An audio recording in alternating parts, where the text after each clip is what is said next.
நிதிக்கு பிங்களன் பதத்துக்கு இந்திரன் நிறத்திற்கந்தன் என்று இணைவோரை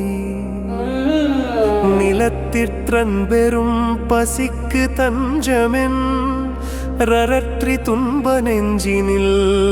நாளும் புதுச்சொற் சங்கமொன்றிசைத்து சங்கடம் புகட்டிக் கொண்டு உடம்பழி மாயும் புலத்திற்சஞ்சலங் குலைத்திட்டு உன்பதம் புனர்க்கைக்கு அன்புதன் தருள்வாயே மதித்து திண்புறங் சிரித்து கொன்றிடும் மரத்திற்றை மன்றினிலாடி மழுக்கை கொண்ட சங்கரர்க்கு சென்று வண் தமிழ் சொற் சந்தமொன்று அருள்வோனே குதித்து குன்று இடந்து அலைத்து செம்பொனும் கொழித்து கொண்ட செந்திலின் வாழ்வே குரப்பொற் கொம்பை முன் புனத்திற் செங்க